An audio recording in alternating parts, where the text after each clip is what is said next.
Hey friends, this is Waylon. We're going to talk about this very difficult and confusing Dalai Lama controversy. Some people are criticizing me or us for sharing. I think people on the elephant readership community have written like 5, 6, 10 articles about it now. Many of them have different points of view. We are not one voice at Elephant. We are a community voice, but our goal with Elephant is to be helpful, to find the truth, to share that, to have mindful dialogue instead of just calling people pedos or abusers both sides are always going to war with one another on social. So if you'd like to watch, I am interviewing or talking with a community organizer. And she probably is requested to join. She's a Tibetan community organizer, Chemi Lhamo. So let me see if she's requested to join. And we're going to talk about it from her and the Tibetan point of view, and I'm going to ask some real questions. So it'll be a good... Hello, Chemi. Am I saying your name correctly? Chimney, like chimney without the end. Chimney. Great. Welcome, and thank you so much for joining. Pleasure to be here. You can see people are tuning in from Munich, South Africa, Mexico, around the world. So for generations, so many people have been deeply inspired and cared about the Dalai Lama and the Tibetan people and the Free Tibet cause. It's been an inspiration to so many of us for decades and decades and decades. And the Dalai Lama has been, a planet-wide example of, like Jane Goodall, like some others, of what humans can be about: peace, love, compassion, even in the face of genocide and systematic rape and oppression by the Chinese Communist government. So this hit hard this last week, this sort of viral 30-second or whatever video. I have to say, I'm Buddhist. I grew up in the Buddhist community here in Boulder, and viewing it, I thought it was disgusting. I thought it was horrifying. It was very confusing. I felt very sad. But I'm a journalist, so I didn't totally rush to judgment. I wanted to learn a little bit more. So we all have learned a bit more. Can you kind of explain, if you don't mind, from your perspective, what did we see in that video? What did we not see in the full video? We've now seen interviews with the mom and the son and the before and the after. And what is this tradition with grandparents, sticking their tongue out? Mm-hmm. Thanks for having me. I wanted to start off by saying that I'm in no way here to defend His Holiness the Dalai Lama. His Holiness the Dalai Lama to us is the Buddha. He doesn't need any defending because he's not fazed by any of our worldly afflictions of praise or blame dualities. His Holiness will continue to shine just like the sun. And so if I were to provide an analogy, when the sun shines, sometimes when it's a cloudy day, the clouds are like our judgment.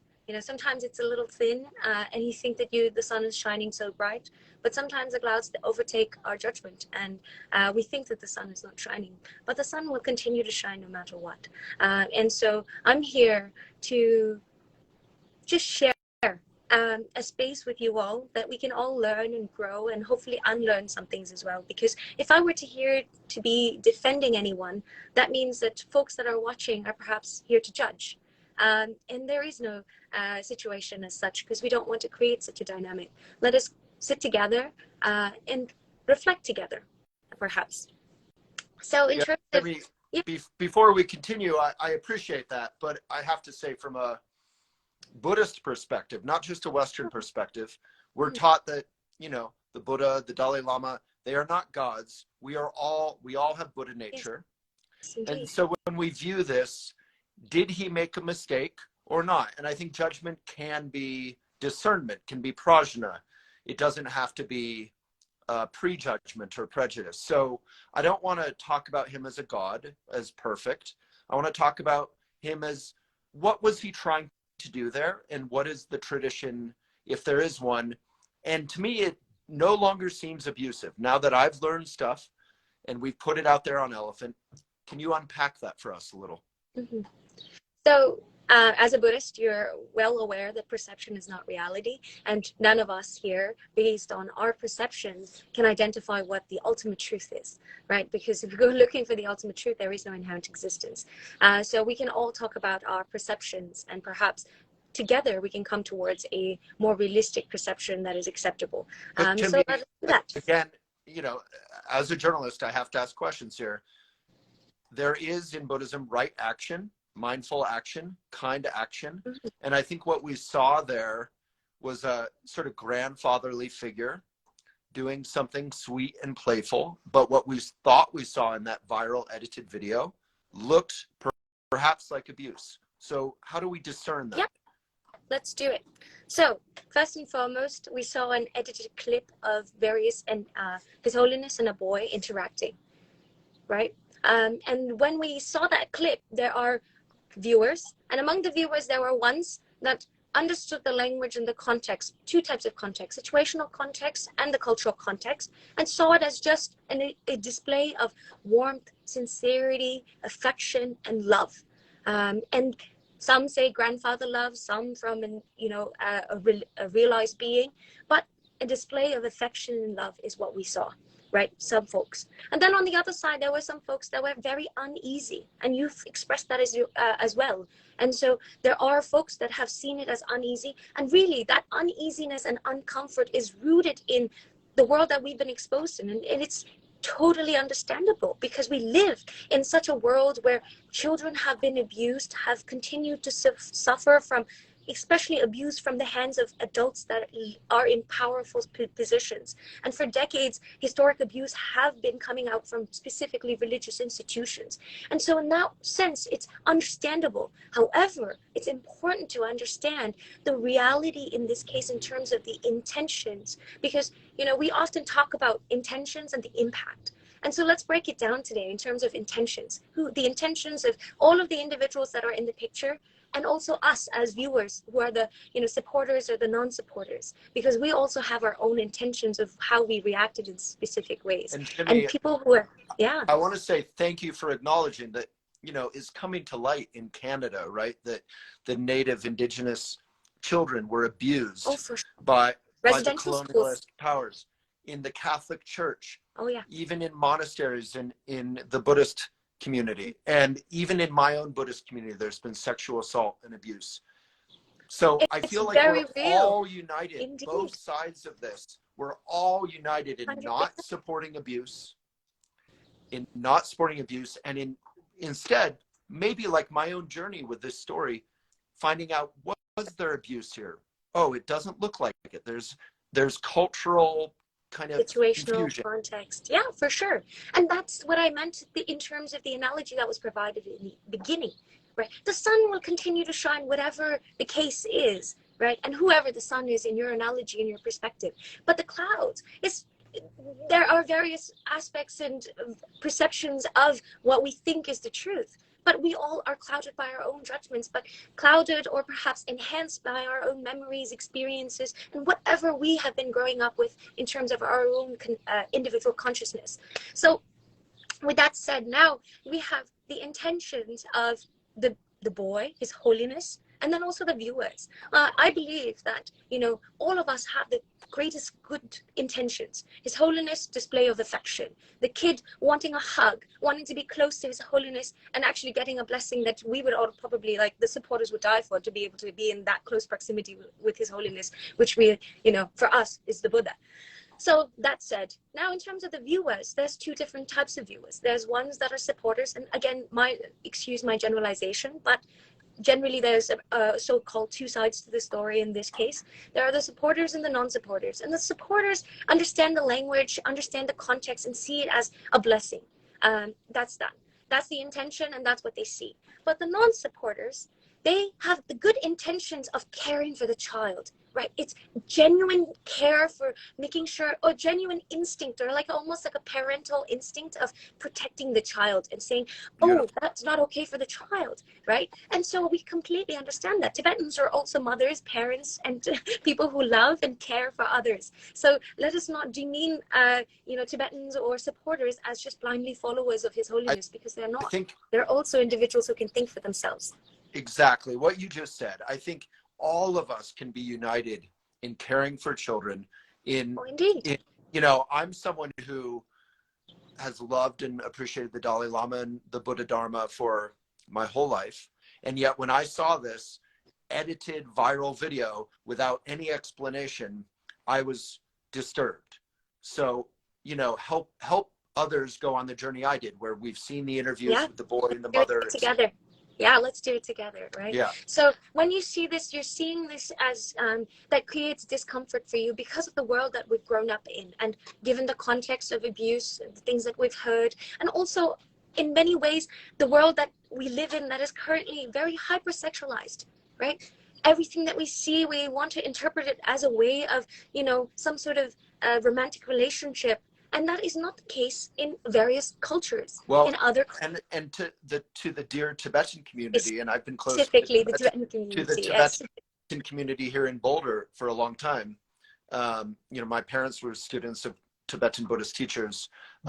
The word suck in American, in English, is a loaded word, especially toward a child. And we got very horrified and confused. For sure. Let me tell you, in Tibetan, the word is jib. And a pacifier for a child that you give is called jibdu. Right. Something Okay? you suck. Yes. Yeah. Like we call it a nipple, which is also, interesting. Yeah. So let me give you a little bit more context. I heard a young Tibetan actually put out an article saying, we Tibetans like to tongue out. And that doesn't have a sexualized context or a connotation. And Right. for me, growing up, I grew up with my mom sucking the snot out of my nose because paper would irritate. Look at that expression. You already made an expression, but let me tell you why. Because that when you catch a cold and you use paper, toilet paper or tissue paper to wipe your nose, does it get red? Does it Yes. start to get irritating? It gets irritating. It gets painful? Yeah. A little bit. Yeah. My parents, my mom, these folks are thinking well beyond themselves and taking on that action. And not just for me as a child, my parents were sweater sellers in the middle of the street in South India because, again, I didn't bring in the cultural context and the political context of how Tibetans have been surviving in the past 3 generations because of the genocide of the annexation and the terrible colonizer Chinese government has been taking on us in terms of the violence. And so my parents were sweater sellers in the South India. And so in the middle of the street, they're selling clothes to make an income. And so these kids, us toddlers, are just sitting on a bunch of sweaters. And with our snotty noses, so we have lots of snot. And so for cleaning, they wouldn't use paper. They would suck the snot out and spit it out. And not just for me, for other kids too, right, in our neighborhood, because it's really a village that raises us. And so that's an example for you, right? That you just made an expression right away. You're like, ooh, right? And that comes from deep care.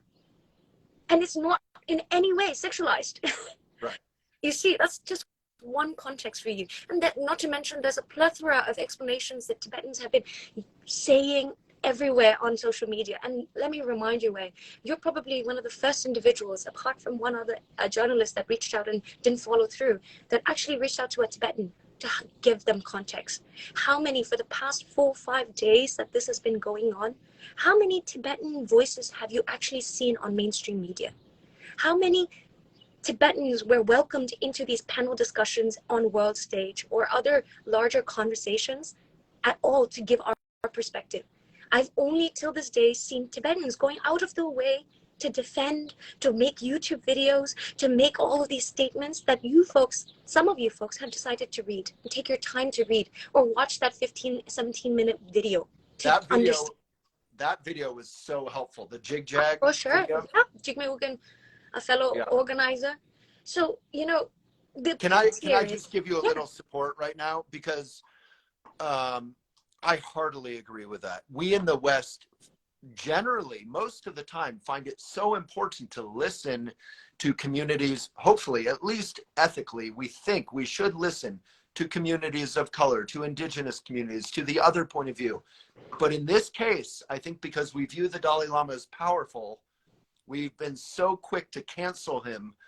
We've been so traumatized in the West by wonderful people in positions of power disappointing us that we've rushed to condemn him.